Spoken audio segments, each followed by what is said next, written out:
नमस्कार मित्रों, मैं आपका कवि मित्र मोहन शास्त्री आज पहुंचे हैं क्षेत्र के प्रसिद्ध गांव बहादुरपुर और जहां पर विशेष शख्सियत हमारे भाई रविंद्र सरपंच साहब, जिनको अभी जल शक्ति मंत्रालय, जल संचयन शक्ति मंत्रालय द्वारा राष्ट्रीय पुरस्कार से नवाजा गया है। आपसे जानेंगे कि ये पुरस्कार किन विशेष कार्यों के लिए मिला। और आपका बहुत बहुत स्वागत है भाई साहब हमारे YouTube चैनल और विचार मंथन पेज पर। आपका बहुत बहुत स्वागत है। रविंद्र भाई, मैं थोड़ा सा अपने बचपन से आपको जोड़ना चाहूं तो बचपन से थोड़ा सा बताएंगे हम किस तरह का अपना क्रियाकलाप क्रियाविधि रही। जी देखिए मोहन जी, मैं एक किसान परिवार में जन्म हुआ। जी जी। मेरे माता पिता दोनों ही बिल्कुल खेती बाड़ी से जुड़े हुए और किसान परिवार है। लेकिन उसके साथ साथ घर में, क्योंकि पिताजी भी पहलवान रहे हैं। तो शुभ नाम क्या था पिताजी का? शिवमवीर सिंह। शिवमवीर सिंह जी। तो उनका प्रेरणा, या मेरे नाना जी बहुत बड़े पहलवान अपने इलाके के रहे, उत्तर प्रदेश में है। तो वो अपने आप में बहुत बड़े पहलवान रहे, शख्सियत रहे जी। दूसरा, यहाँ आसपास का जो माहौल है हमारा हरियाणा में खिलाड़ियों का है, तो सब बातों को देखते हुए पढ़ाई के साथ साथ खेती के साथ साथ हमने घर के सारे काम किए हैं। हाँ। तो हम खिलाड़ी भी साथ साथ खिलाड़ी भी रहे, खेल कूद में भाग लिया जी। और कॉलेज में पढ़े तो कॉलेज में लगातार 3 साल तक चैंपियनशिप रही। अच्छा। रोहतक कॉलेज कौन सा अपना? रोहतक। अच्छा, अग्रवाल कॉलेज। हाँ, रोहतक यूनिवर्सिटी है, यूनिवर्सिटी। हाँ बिल्कुल। उसमें मेरा डिस्कस थ्रो और उसमें अपना बॉक्सिंग में दोनों में गोल्ड मेडल है। बहुत अच्छा। यूनिवर्सिटी में बहुत ऑल इंडिया यूनिवर्सिटी में खेले। इसके साथ साथ क्योंकि शॉर्ट फुट का थी, शौक था, शॉर्ट किया इलाके में करते, साथ कबड्डी भी खेली। तो आपने देखे बचपन में है कबड्डी का शौक, तो आसपास के एरिया में कई जगह बेस्ट प्लेयर का नाम मिला। तो अच्छा, हम अपने आप को अच्छा मानते हैं जी। इसी के साथ राजनीतिक रूप से मैं एक बात यहाँ रोकूं आपको। मैं ये पूछूंगा कि जो समाज सेवा का एक शौक होता है, एक जुनून होता है, ये कहाँ से लगा? देखिए, मैं वही, जब मैं कॉलेज से पढ़ के निकला जी, तो आदरणीय चौधरी राजेंद्र सिंह बीसला जी के साथ एज ए पॉलिटिकल सेक्रेटरी में मुझे ज्वाइन कर लिया। बीए करने के तुरंत बाद। जी। तो मैं लगातार 15 साल तक एज ए पॉलिटिकल सेक्रेटरी बीसला जी साथ रहा। बीसला जी तो वहाँ मैंने देखा लोग आते थे, ऑफिस में डील करता था, ऑफिस इंचार्ज का हो, तो जब लोग आते थे तो बड़े दुखी से मन से आते थे, उनको सुनने वाला नहीं जी। तो मुझे ऐसा लगता था कि मैं उस स्थान पे बैठ के भी लोगों की सेवा कर पाया, बिल्कुल ईमानदारी से। अपना आज तक कोई कहीं किसी तरह का जो ना मन ऐसा नहीं रहा गलत हो। तो उसी के साथ साथ ताऊ जी सरपंच रहे लगातार 18 साल। शुभ नाम ताऊ जी का? श्री सरदार सिंह। सरदार सिंह जी। तो जब वो सरपंची कर रहे थे और मैं भी वहां था, तो मैं देखता था मैं और भी कुछ कर सकता हूँ। तो इसी के साथ 2015 से 20 तक मेरी पत्नी श्री रश्मि देवी सरपंच रही। तो सरपंची के दौरान बहुत काम किए, सड़कें बनाई, चौपालें बनाई, नालियां बनाई, सब कुछ हुआ। लेकिन एक टीस मन में रही कि भाई कुछ अलग हटके करना चाहिए। तो जब अलग हटके अब दोबारा मौका मिला 2022 में, तो हमने ये कहा भाई अलग हटके बाकी चीजें चलती रहेंगी। वो अलग हटके सोचा क्या था? सोचा ये भाई कुछ भी ऐसा काम जिसने राष्ट्रीय स्तर का पुरस्कार जल शक्ति मंत्रालय को विवश किया कि भाई बहादुरपुर के सरपंच ने ये विशेष काम किया है, इसके लिए उन्हें पुरस्कार दिया जाए। तो उसके बारे में थोड़ा बताएं। देखिए, कई बार हमने सरकार में, आदरणीय मोदी जी की सरकार, आदरणीय मोदी जी जल बचाओ जल ही जीवन है, इस तरह की बातें थी। तो हमने कहा जब जल इतना महत्वपूर्ण है तो हम क्यों ना इस पर काम करें जी। तो हमने अपने पूरे गांव में कहीं कोई पाइपलाइन लीकेज नहीं रहने दी, तो पंचायत की लाइन है जी। हमने परियोजना के तहत जी सरकार ने लगा के दिया, वो हमारा इतना सफल कार्यक्रम है। अच्छा, इसकी प्रेरणा कहाँ से मिली? मैं बताऊंगा। इसकी प्रेरणा काड़ा एक वो है महकमा। अच्छा। काड़ा महकमे में गए हम, तो भाई हम गांव में पानी ओवरफ्लो हो रहा, क्योंकि पंप वगैरह देते हैं, उसको रोकना चाहते हैं ओवरफ्लो। पानी ओवरफ्लो हो रहा है तो इसको पानी को कैसे करें जी। तो वहाँ एक्शन साहब और एसडीओ जी वगैरह बैठे, उन्होंने बताया एक सरकार की और भी योजना है, सूक्ष्म सिंचाई परियोजना के तहत पंप लगा देंगे, भराई करना जी। तो हो क्या रहा, लोग तैयार नहीं होते। अच्छा। हमने कहा हम करेंगे। क्योंकि हमें कुछ करना था। तो हम करने के हम लोगों को मनाया, गांव वालों को, भाई आपके यहाँ लाइन डाल देंगे, फिर आप भराई करना। तो तैयार हो गए, सबने लिख के दे दिया, भाई हमें कोई ऐतराज नहीं। तो पंचायत के माध्यम से सौर ऊर्जा पंप लग गया और जोहर से पानी उसमें सिंचाई के लिए खेतों में जा रहा है। अच्छा, तो ये एक बहुत विशेष बात है कि पानी ओवरफ्लो होने से बच गया गांव का पानी और सिंचाई में काम आ गया। मतलब जोहर का जितना भी पानी है वो सारा शुद्ध होकर सिंचाई खेती के लायक होकर के वो खेतों में जा रहा है। लगभग कितने खेतों को? एक ट्वेल लगभग 40 एकड़ की भराई करता है। अच्छा अच्छा, तो सारे गांव की सिंचाई उससे हो रही है? 2 ट्वेल लगे हुए हैं, एक दूसरा ट्वेल लगा हुआ है, दोनों गांव के दोनों तरफ 2 जोहर है। हाँ, दोनों में 2 ट्वेल है, दोनों ट्वेलों से 40-40 एकड़ पानी सिंचाई हो रही है। तो पानी मतलब उसका सदुपयोग हो रहा है। तो किसानों को तो बड़ी इससे राहत मिली हो? बिल्कुल राहत है, खुश है लोग, चाहते हैं इस तरह पानी। अब रात पानी देने के लिए नहीं जगना पड़ रहा, और गांव मतलब सीधा अपना ही जो वेस्ट है हमारा गांव का, वही सीधा हमारे खेतों को पहुंच रहा है फ्री में। हाँ, और वैसे तो उसमें तो खाद भी कह सकते हैं, खाद भी मिला हुआ है। बिल्कुल जा रहा है, फिल्टर होके जा रहा है और खाद भी जा रहा है। तो जो फसल में लग रहा है पानी वो अपना आप में अच्छा है। संयंत्र का जो सारा खर्च वो सरकार की तरफ से मिला, टोटल सेंट्रल गवर्नमेंट का है। हाँ, आपने उसमें एक सरपंच होने के नाते भूमिका निभाई। और ये बड़ी बात है, ये इच्छा शक्ति की बात है कि कोई योजना सरकार दे रही है और हम उसको इम्प्लीमेंट कर रहे हैं। उसके अलावा मैंने देखा भी बहुत सुंदर पार्क की योजना अभी बनी है, वो पार्क आपका देखा तो बड़ा अच्छा लगा। तो इसका विकास कैसे, इसमें क्या? जैसे विकास का है, पार्क का जो है हमें प्रेरणा मिली कि भाई हमारे लोग सड़क पर शाम को महिलाएं घूमती थी तो असुरक्षित थी, असुरक्षित। तो हमने कहा इन्हें सुरक्षित माहौल दें। जी जी। तो हमने पार्क मनरेगा स्कीम के तहत, सरकार की स्कीम है, क्योंकि हमारी पंचायत लैंडलेस है, कोई आमदनी का जरिया नहीं है, हमारे पास कोई आमदनी नहीं है, हमने टोटल डिपेंड सरकार पर है। तो हमने मनरेगा स्कीम के तहत इसमें मिट्टी डलवाई, फिर इसमें घास लगवाई, हेज लगाई और एक चारों तरफ महिलाओं पुरुषों घूमने के लिए ट्रैक बनाया। तो लोग इतना पसंद करते हैं इसको, रात के 9 बजे तक बच्चे और महिलाएं घूमती हैं। तो अपने आप को वो मानते हुए हमें बहुत बढ़िया साधन मिल गया। तो सारी सुविधाएं उसमें है, झूले वगैरह लगे हुए हैं, कुर्सियां हैं, लाइट लगी अच्छा है, लाइट है, सब कुछ बढ़िया है, बिल्कुल साफ सुथरा।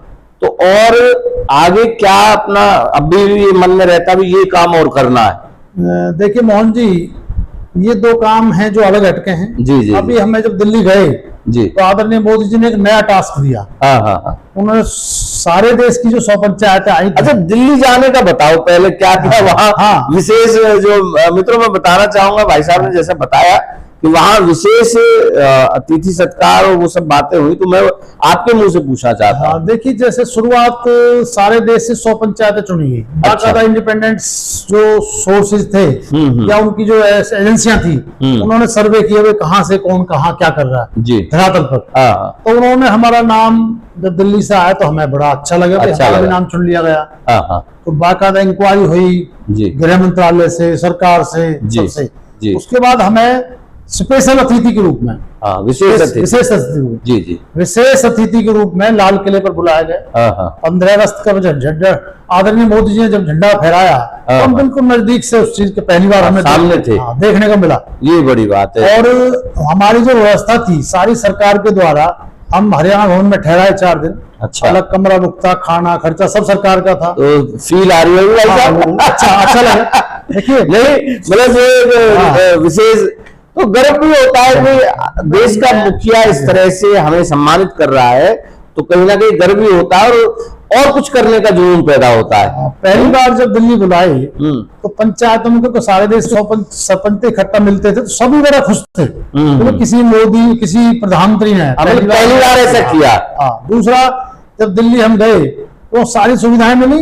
लाल किले पर गए, जल शक्ति मंत्रालय ने इकट्ठे होकर सम्मानित किया हमें जी। और सबसे विशेष सबने ये बात कही, राजघाट जैसे स्थान पर जहां सरपंच सोच भी नहीं सकता, हो नहीं लग रहा, तो बहुत बड़ी बात थी अपना, मतलब मिल रहा था जहाँ हमें मौका हर जगह पर होर्डिंग लगे हुए थे, हमें बड़ा अच्छा लगा। रविंद्र सरपंच बहादुर वो लगा बहुत। कई लोग गांव के सर्विस करते हैं दिल्ली, उन्होंने बताया जी आपका पेड़ तो वहां लग रहा, मैं सरकार ने लगा। बड़ा अच्छा फील, ये अनुभूति है। और इसी को शायद देश का बढ़ना कहते हैं कि एक आम आदमी को भी, एक आम जो गांव का सरपंच है उसको भी लगता है भी मैं भी कुछ विशेष बन गया हूँ। देखिए मैं समझता हूँ सरपंच बहुत बड़ी बात नहीं होती, लेकिन गांव का एक चुनिंदा आदमी, हाँ बिल्कुल, और वो जान होती है गांव, बिल्कुल बिल्कुल। अगर गांव को चाहे तो सही रास्ते पे ले जाए, गांव को चाहे तो खराब। हाँ हाँ बिल्कुल। तो मैं एक और भी इसके साथ साथ कहना चाहूंगा, जो लोग इसको प्रोग्राम को कभी देख शेयर कर देखेंगे, जी, गांव में पार्टीबाजी को बढ़ावा नहीं देना चाहिए। राजनीतिक करो, शुद्ध राजनीति करो, बिल्कुल जैसे आदरणीय मोदी जी करते, काम के प्रति काम दिखाओ, काम करो, अच्छा नहीं, और सभी की सलाह से मिल करके जुल करके तभी वो ना हरियाणा देशा में देश हरियाणा, ये एक जो हमारी संकल्पना है कवियों की, प्राचीन हमारे कवियों की, तो वो पूरी होती है। हाँ, तो मिलजुल करके, जहाँ मिलजुल कर सब रहते हैं। मोदी जी ने लाल किले से इस बार जो ना एक नया भारत के रूप में थीम दी है। अच्छा। आने वाला टाइम नया भारत होगा। तो नया भारत जो होगा तो उसके लिए हमें जो आगे को टारगेट दिया है वो अब जैसे कल से हम स्वच्छता अभियान भी शुरू कर रहे हैं। अच्छा। अब आदरणीय मोदी जी की ही सीख है ये कि हर पंचायत हर संडे को 9 से 11 2 घंटे काम करेगी। उसमें सरपंच भी होंगे, पंच भी होंगे, चौकीदार भी होगा, टोल ऑपरेटर, सब बना के 2 घंटे काम करेंगे तो मैं समझता हूँ सफाई और अच्छी होगी। ये निश्चित है कि जब सरपंच आगे खड़ा होगा तो सब लग जाएंगे, तो हम करेंगे तो बाकी लोग देखिए करेंगे। मोदी जी ने क्या किया अगर हम कहें, क्योंकि हमने उनको देखा है मुख्य रूप से 15 साल हो गए अब, तो उन्होंने किया ये कि वो आगे रहते हैं हर चीज में, तो आगे बढ़ता है। टास्क दिया है तो सरपंच को आगे रह के काम करना है, तो हम उसके लिए तैयार हैं, बड़े खुशी से हमें मौका मिल रहा है सर। वहाँ मोदी जी मिले, हाँ, नहीं बिल्कुल फेस टू फेस, नजदीक से नहीं, इकट्ठा हमारा 100 सरपंच थे, सबका ऑडिटोर बैठा के सामने से बातचीत हुई, इंटरेक्शन किया, बातचीत हुई, क्वेश्चन भी थे कुछ, लिमिटेड थे, लेकिन उन्होंने एक ही बात कही कि आपको बुलाया कैसा लगा, तो सबने कहा जी बहुत बहुत बढ़िया लगा, मौज आ गई एक सब में। दूसरा उन्होंने कहा भाई ये क्या होना चाहिए, तो आप मोदी जी जो आप कर रहे हैं वो बहुत अच्छा है, उसी पे आगे चलेंगे। तो उन्होंने कहा भाई अपने देश को तो सफाई में अव्वल बनाना है और भ्रष्टाचार मुक्त बनाना है। आह्वान तो उनका ये है कि हम जब भ्रष्टाचार मुक्त होंगे, स्वच्छ होंगे तो सफाई होगी तो स्वस्थ होंगे, बिल्कुल स्वस्थ भारत होगा तो आगे बढ़ेगा, नया भारत बनेगा, तैयार होगा। तो उनका ये आह्वान है, उस पर हम चल रहे हैं, काम कर रहे हैं। तो पूरे देश भर से बधाई आई है, बहुत आई, जो लोग आप जैसे मित्र 20-20 साल बाद भी बधाई, हाँ बिल्कुल, बहुत काफी लोग। देखिए क्या होता है ना कि घर परिवार में कोई बच्चा आगे बढ़ता है, मैं समझता हूँ हम एक परिवार के ही लोग हैं, आस पड़ोस के जो क्षेत्र के लोग हैं सब एक परिवार ही है। हाँ जी। तो खुशी होती है और होनी चाहिए, और मैं समझता हूँ कि एक दूसरे को बधाई देने से कहीं ना कहीं उस खुशी का और प्रसार होता है। जैसे यही उद्देश्य हम इस तरह की वीडियो बनाने का भी लेकर चल रहे हैं। दिल्ली से हमें 17 अगस्त को वापसी थी। जी। तो सुबह में 10 बजे 10:30 बजे फैजाबाद पहुंचा, तो गांव में इतना उत्साह था, सारा इकट्ठा होकर वर्ल्ड स्ट्रीट फैजाबाद पहुंच गया। गाड़ियां, ट्रैक्टर, तो 50 तो ट्रैक्टर थे, तो किसान आदमी ट्रैक्टर चल दिया, तो सब वहां से जुलूस के द्वारा लाए। और इसी उपलक्ष्य में आदरणीय केंद्रीय राज्य मंत्री कृष्ण जी उनका गांव में आए, उन्होंने स्वागत किया, बहुत प्रोग्राम किया, और उसका फायदा ये हुआ कि मंत्री जी ने कहा गांव में जो विकास कार्य कराएंगे मैं कराऊंगा, विकास मैं पैसे दूंगा। तो हमें दिल्ली बुलाया, एक तो स्पेशल गेस्ट ये हो गया, उसके बाद गांव को सौगात मिल गई, केंद्रीय मंत्री जी आए, बहुत बढ़िया। आदरणीय डीसी साहब आए, उन्होंने सौगात दी। तो मैं समझता हूँ अगले 6 महीने में और भी काम बहुत काम कर पाए, बहुत बढ़िया। अभी कोई विशेष मन में कोई सपना अपना गांव के लिए या क्षेत्र के लिए सोचते हो भी ये करना है हमें? मैं आपके माध्यम से एक बात विचार रखना चाहूँ जी। गांव तो मैं लगभग ठीक सारा है मेरा, छोटी मोटी कमियां हैं वो ठीक कर लेंगे, जो विकास कार्य हो जाएगा। अब मेरा अगला लक्ष्य आसपास के गांव में लोगों को समझाना, जन जागरण करना, लोगों को जोड़ना, अच्छाई तरफ ले जाना। अब ये बहुत अच्छी बात है रविंद्र जी, दूसरों को। और सच में कहें तो अगर व्यक्ति सभी ये सोच रख लें और सभी सरपंच अगर मिलकर के काम करें, तो मैं समझता हूं कि कहीं ना कहीं अपने क्षेत्र का भी विकास होगा, हरियाणा का विकास होगा और पूरे देश का विकास होगा। और जब सबका विकास होगा तो उससे ही सुख शांति और कल्याण होगा। तो आपको मैं इस पॉडकास्ट के अंत में बहुत बहुत बधाई दूं, और आपने सहज रूप से हमें स्वीकृति प्रदान की। इसके लिए आपका और भाई साहब बैठे हुए हैं, बहुत बहुत आप दोनों का आभार, और आप निरंतर ऐसे उन्नति करते रहें, यही कामना है। आपको बहुत बहुत धन्यवाद, बहुत बहुत आभार, बहुत बहुत बधाई।